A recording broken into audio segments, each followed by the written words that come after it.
Imagine with me this scenario. You're 16 years old. You're a Batman super fan, and you're standing in front, or at least virtually, of the movie executive who is the reason that every Batman film and animated feature has been produced since 1989. And he's just told you that you understand Batman perfectly. This is exactly what you're about to hear in this conversation between BB Nate and the living legend Michael Uslan. This is Tatooine Sons. It's true. All of it. What is the name of the Porg on the Millennium Falcon? Force is strong in my family. What do you think his name is? It's a big moment. I am a Jedi, like my father before me. Maybe Turbis? Do or do not. There is no try. Turbis? Pablo, if you're listening to this live stream, that Porg's name is now Turbis. It's a good Star Wars name. We're not done yet. These guys recorded an awesome podcast called Tatooine Sons. Everybody listen to it. Welcome to Tatooine Sons, the only fan podcast to name an official Star Wars creature and to be endorsed by the writer and the director of The Last Jedi, Rian Johnson. We believe that pop culture is the mythology of this generation, that there is a story, it is written on our souls, and that these myths speak to that story. And that is why we are honored to be joined on this very special episode by a man who honestly needs no introduction, Michael Uslan. It's impossible to fully describe the debt that the modern day comic book nerd owes to Michael E. Uslan. Michael Uslan is the executive producer of every Batman feature film from Batman in 1989 to The Batman in 2022, and then every animated feature and show in between. He won an Emmy Award for TV's Where on Earth Is Carmen Sandiego, and he even taught the world's first accredited college course on comic books. He's the author of Batman's Batman, a memoir from Hollywood, land of Bilk and money, and The Boy Who Loved Batman, a memoir. If you're a regular listener to Tatooine Sons, you know what a pinch yourself moment this is for BB Nate, our resident comic book nerd and Batman aficionado. While Nathan tried to describe for me what he was feeling on the morning of the interview, he said that it's as big for him as it would be for me to be interviewing Mark Hamill. Nate knew that Mr. Uslan, as he insists on calling him, even in the casual off-the-record conversations that we've had, is always asked about who his favorite Batman is. So BB Nate decided to ask about the Joker.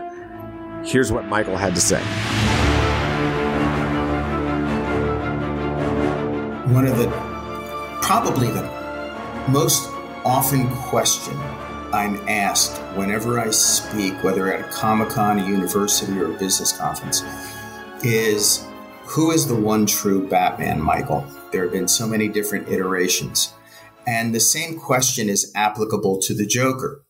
So regarding the Joker, I had a conversation with Mark Hamill a while ago. And I said, Mark, if anyone ever decides to build Mount Rushmore for the Joker, the heads that are going to be carved on that mountain will be Jack Nicholson, Heath Ledger, Joaquin Phoenix, and you. I said, because you are the definitive voice of the Joker, and which he has been. It's incredible to think that the Joker, who inarguably is the greatest supervillain ever created, and I saw one poll recently where he was listed in the top 3 all-time cinema villains. Oh, wow. With Darth Vader and the Wicked Witch of the West, which is pretty incredible to think about that as well. And I tie the two characters together because when people ask me, who is the one true Batman? I said, it's the easiest question in the world to answer. It is the Batman that you were first introduced to when you were 8 or 12 or 16 or however.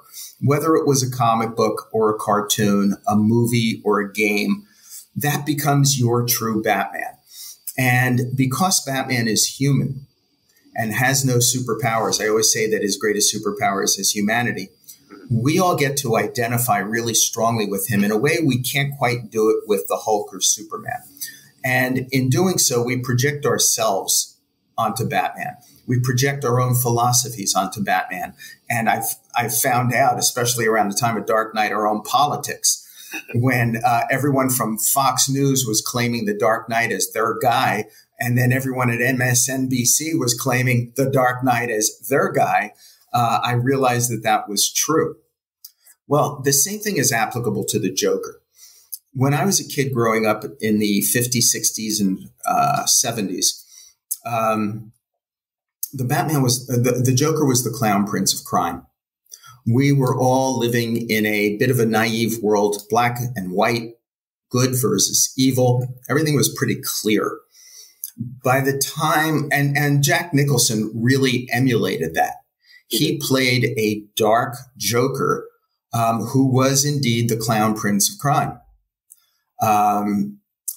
By the time Chris Nolan came in to restore the darkness and dignity to Batman, the world had completely changed. We were living in a gray world. Our world post 9/11 was order versus chaos. And Chris attempted to try to convince the world that the Joker could be real today. And he did that with what I thought was the performance of a lifetime by Heath Ledger.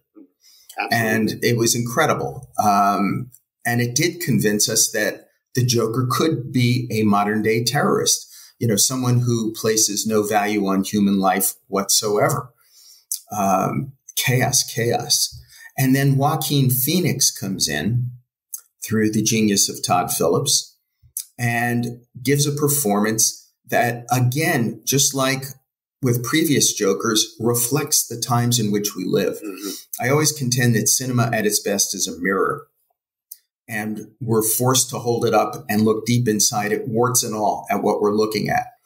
And the Joker there was a statement about a polarized country and world, a world in which we've all lost our civility, with people talking at each other instead of with each other, with society turning its back on issues like mental health, which is attached, obviously, to gun violence. And that was a scary, scary, dark, real interpretation of Joker. Well, the world that Matt Reeves is creating is also, in its genius, a reflection of our times. It is dark. You know, I think the reviews on the Batman movie have been running 95% positive. And in the ones that don't see it that way, they go, "Oh my God, this is so dark and dreary." And my response is, "Duh, it's Batman." Exactly. And that is the world. Yet, as dark and dreary as that might be, each movie ends up thematically being about hope. And that's the whole key to the whole thing. Exactly. So we don't know, as a world population, what Mr. Reeves is going to be weaving in the next part of his tale. But we can be sure that just as Christopher Nolan created what I believe to be one movie in 3 acts that is beautifully structured, with beautiful character arcs and story arcs, and every setup has a payoff. Every payoff has a great planted setup, just tied with a ribbon. It was magnificent in its structure. I think that Mr. Reeves is going to take us on an emotional roller coaster ride that will be authentic for everyone who has ever been a Batman fan. And I think we take that ride with the Joker. So that is the longest answer to a shortest question without actually exactly answering them. No, that was great. I love hearing your thoughts. And the Dark Knight trilogy is fantastic. Christopher Nolan is and has always been my favorite director, and I love the Dark Knight trilogy so much. But there have been so many absolutely amazing Joker storylines in the comics, including Killing Joke, Death in the Family, and Batman White Knight. Now, which Joker storyline is your favorite and why? I think it's a combination of two. The first one is Batman #1 that introduced the Joker and introduced him as a homicidal maniac. And it was a detective story. There was a clock ticking. People were dying. Batman and Commissioner Gordon had their relationship, which was not too unlike Sherlock Holmes and Lestrade. So much of that, it defined everything. And, I was very dear friends with Jerry Robinson, who co-created the Joker. Jerry was a friend. Jerry was a mentor. Jerry gave me all the details, all the thoughts and philosophies behind it all. I'm also one of two people, I believe, who are still standing on the planet Earth who met Bill Finger. Oh, wow. And I met Bill when I was 13 and when I was 14 years old. And Bill told me how Batman was created. And, I take all of that with me. And the fact that Joker was created by Jerry Robinson and Bill Finger with the approval of Bob Kane,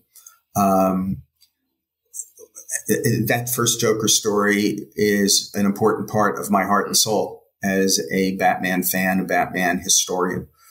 The other one was courtesy of Denny O'Neil, Neil Adams, editor Julie Schwartz, and it's the Joker's Five-Way Revenge. Okay. It was the story in the 70s that brought the Joker back the way Batman had been brought back by that team to his darker roots, which was desperately needed post the Batman TV show when the comics were kind of down in the toilet and they needed to rebuild from the ground up again. The work that Denny and Neil did was incredible.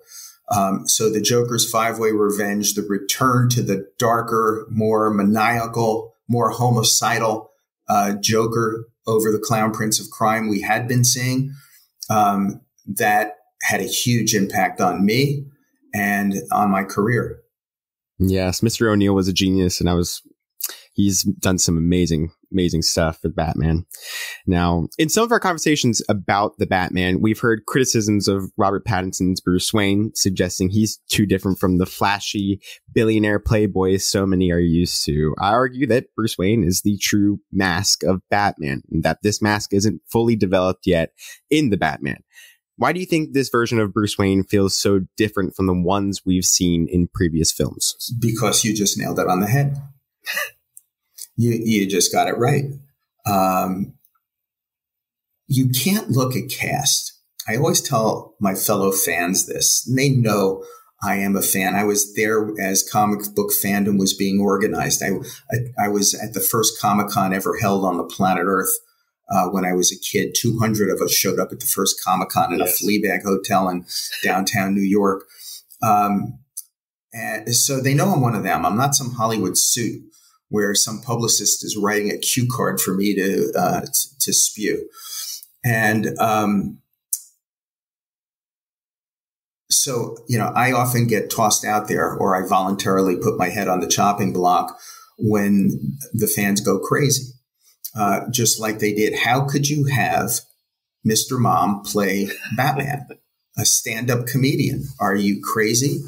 Oh my God, Uslan. Now, not only that, you've got the director of Pee-wee's Big Adventure. This is going to be the laughing stock comedy of the century.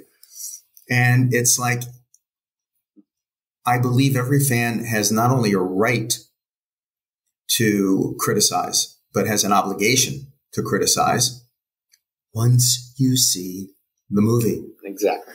So I say, don't look at the cast. Look at the filmmaker. That's the key. The filmmaker each time has a vision. And you hope that it's a filmmaker who understands, loves, and has a passion for a character, and then knows how to execute that vision. So Tim's vision, which was revolutionary and would change the comic book world, would change Hollywood forever, would change the world culture's perception of comic book superheroes and supervillains. His vision was that if you're going to do the first ever dark and serious feature film about a comic book superhero, you cannot have this movie be about Batman. Mm-hmm. It must be about Bruce Wayne. And you have to take a world of people who have never read a comic book in their lives to convince them this is possible, to suspend their disbelief. You have to make them believe in a Bruce Wayne who is so driven and obsessed to the point of being psychotic that they will buy the fact he will get into a bat costume and go out and fight a guy like the Joker. And when they saw the movie, they realized, oh my God, Keaton pulled it off. Keaton and Burton pulled it off. And then they wanted no other actor forever to play Batman. So lo and behold, we move down a peg. Chris Nolan comes in and the fans go crazy, absolutely crazy. You guys are horrible people. You are hiring a gay cowboy to play the Joker. He is going to destroy this role for all eternity. Until you look at Chris Nolan's vision for what that Joker was. Somebody he wanted to make feel real based on the post 9/11 times. And then it makes sense. And then they see the movie, and then they never want anyone else to play the Joker for all time. Mm-hmm. Then it's announced that Ben Affleck is going to play Bruce Wayne. And oh my God, I got a call. It must have been 11:30 at night from somebody at Warner Brothers. They said like 70% of the internet is talking about this right now.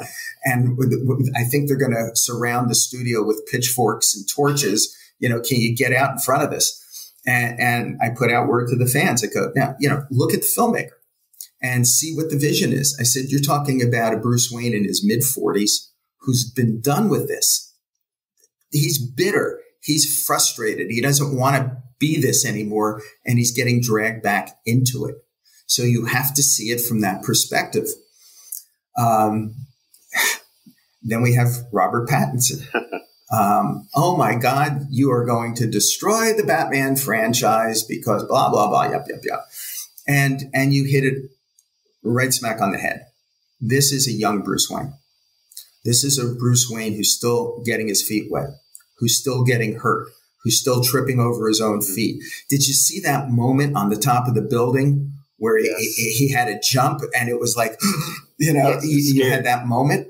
That's not the Dark Knight yet. No. It's an evolution. So where is he? And everybody can have their own opinion about it. In my opinion only, my personal opinion only, not any kind of official position, he is Batman.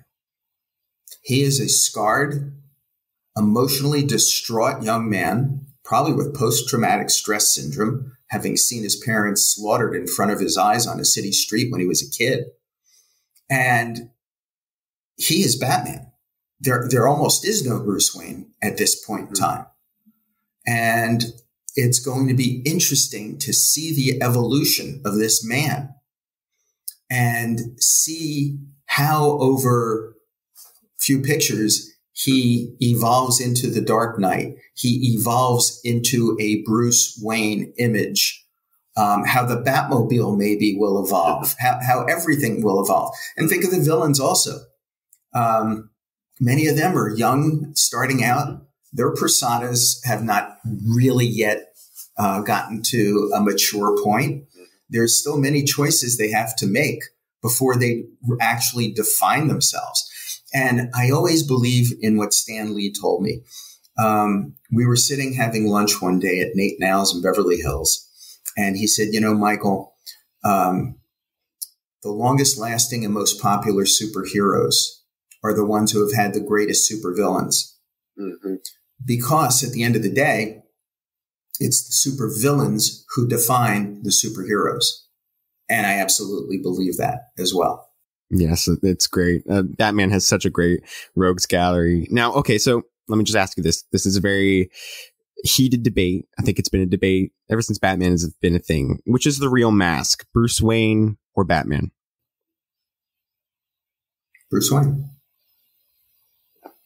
I agree. Bruce Wayne, in the aftermath of the killing of his parents, as he's sitting there over their bodies, That kid sacrifices his childhood. And in that moment, he makes a vow. And he said he's going to get the bad guy who did this. He's going to get all the bad guys, even if he has to walk through hell for the rest of his life in order to honor that commitment. And I believe, and I'm talking fanboy, right? Yeah. Okay, so everybody knows it's different. The producing thing's a different hat. As a fanboy, I had no doubt in my mind that at that moment, he said goodbye to Bruce Wayne and set out on a path to be what these events were turning him into. Yeah, it's like the episode in Justice League Unlimited when they all get turned back into kids and Wonder Woman's asking him about what it was like to be a kid. And he says that he hasn't been a child since he was 8 years old, since he lost his parents. It's great. I love that whole show. It's amazing. And Bruce Timm is a genius. But, how excited are you about Michael Keaton donning the cowl again in The Flash? I'm trying to think if there's any adjectives that can take this to a higher point, but I can't come up with any. This is incredible. This is absolutely a wonderful, wonderful thing. And to see how he nurtures Batgirl, Flash, whoever, and what his role in life will be. You know, I go back many years ago, we were developing Batman Beyond as a live action movie. Oh, wow. And I always annoyed everybody at the studio because I never shut up about it. I said, that's a Clint Eastwood movie. Mm-hmm. Clint Eastwood in his late 70s with a cane, that's Bruce Wayne. It is. And now, oh my God, Michael Keaton at 70. It's so interesting. So interesting. Lots of choices to be made, lots of paths that might be followed. I think everybody who's ever been a fan of Batman will rejoice with this, and whichever way the ride should go. After hearing Michael's thoughts on Michael Keaton in The Flash and how he connects those thoughts to his now shelved Batman Beyond live action film, BB Nate is convinced that we could see a lot more Michael Keaton in the future of the DCEU.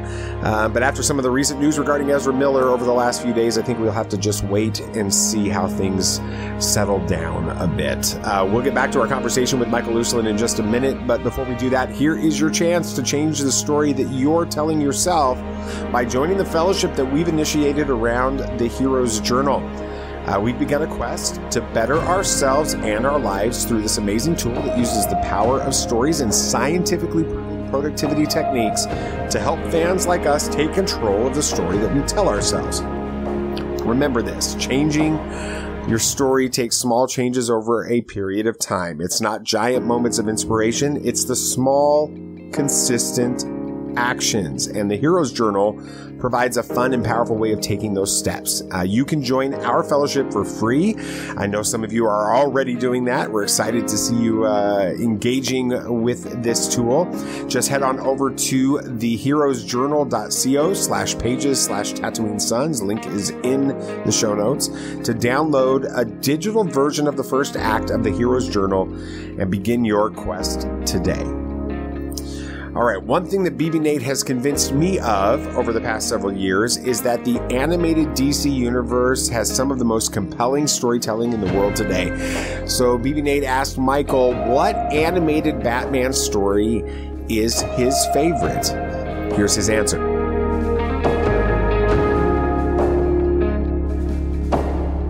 It's Mask of the Phantasm, which I consider to be one of the greatest Batman stories ever told in the media, and it holds up beautifully today. It does. It gave us Mark Hamill as the Joker and Kevin Conroy as Batman. I think it's spectacular. On the animated series itself,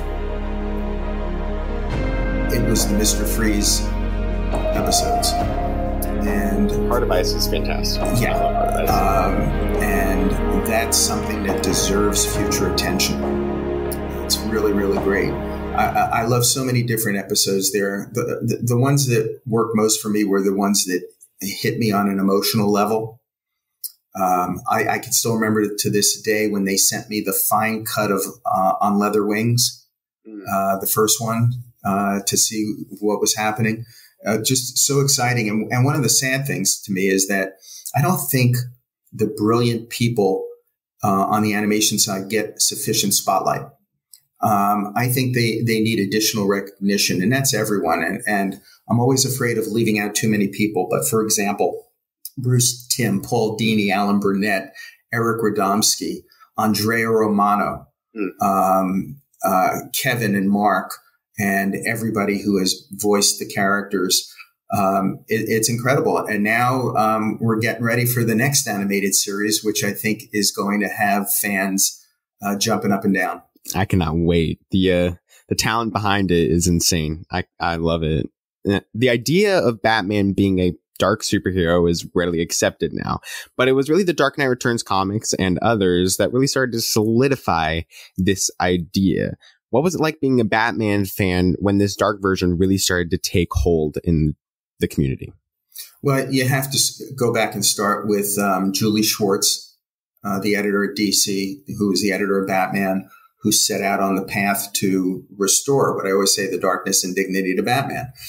And you look at the people that were involved in that, led by Denny O'Neil and Neil Adams, but also Irv Novick, Frank Robbins, David Verne.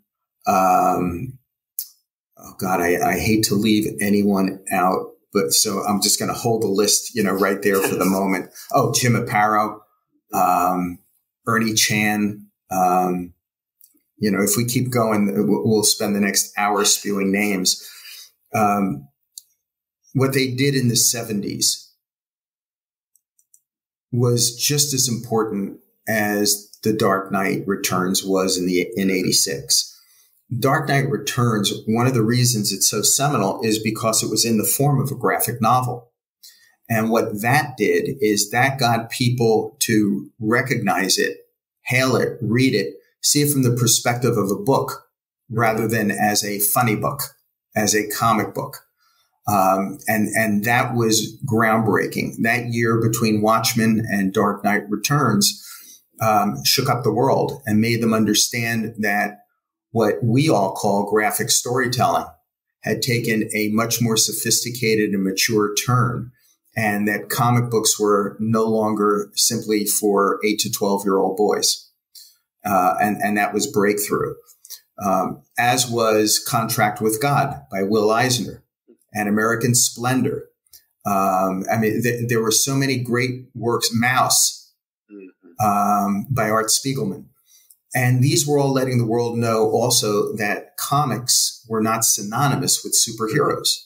That if you walked into a Barnes & Noble in that day, anything you saw on the bookshelves there, you could find that same genre somewhere in comics and graphic novels. War, westerns, mystery, romance, humor, science fiction, horror. It was all there.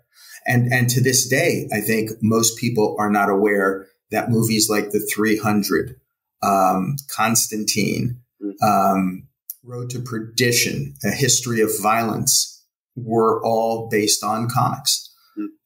So that was a huge jump forward. So I think you've got two periods there of 70s plus 86 that really turned the tide in terms of, and you've got to include, you can't just call it dark and serious. You also have to use sophisticated and mature as part of the evolution of how we got to where we are today. I agree. I think the Black Label run and part of DC is helping with that as right now as well. I love it. All of your success in film and media is built off of your childhood love for comic books. If you could go back in time and give your 16-year-old self one piece of advice, knowing what you know now, what would you say to him? Don't sweat about the girls finding out that you're a high school student who still reads and collects comic books, because one day they're going to be cool, and girls are going to be reading them, and girls are going to go to comic book movies, and they're going to call them date movies. And so hang in there. That's great. Yes. Comic books have changed so much in the recent years, and I love them. And Batman. Yeah, but there's a price to be paid. When I was growing up reading comic books, it was subversive. Because in the 50s, Frederick Wortham came out with his book, Seduction of the Innocent, that blamed the post-World War II rise of juvenile delinquency in America on comic books specifically. There were comic book burnings around America, Jersey City, St. Louis, eerily reminiscent of Nazi Germany in the 30s. And most of my friends were not permitted to read comics officially, and were not permitted to bring them into the house. So that was the climate. So it was subversive what we were doing. And I had friends that would come over to my house in order to read comics. That's what we would spend the day doing. I miss it.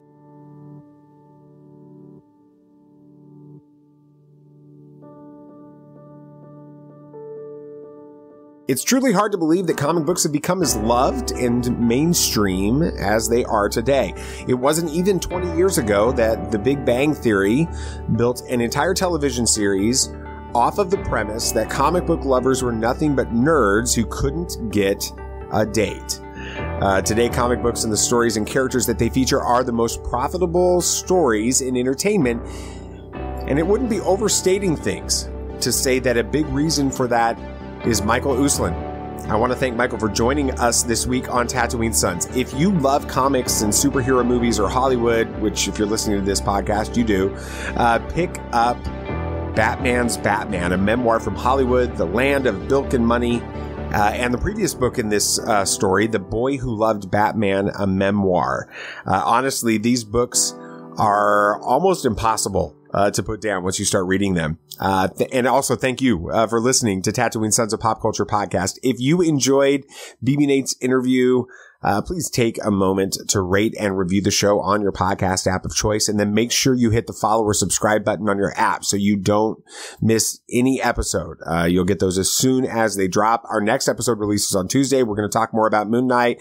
Promise we're going to have some more Star Wars in there, and hopefully we'll share some of our thoughts on Morbius if Sam ever gets to go see it. Anyway, make sure you follow the show so you don't miss an episode. While you're at it, follow Tatooine Sons on Facebook and Twitter. Share this episode with somebody else. Spread the love. That is the best way that you can help our show grow, and for you to say thank you for what we put out every single week. I think that's going to do it for today. There's only one thing left to say. May the Force be with you, always. This party's over. I like that Wookiee.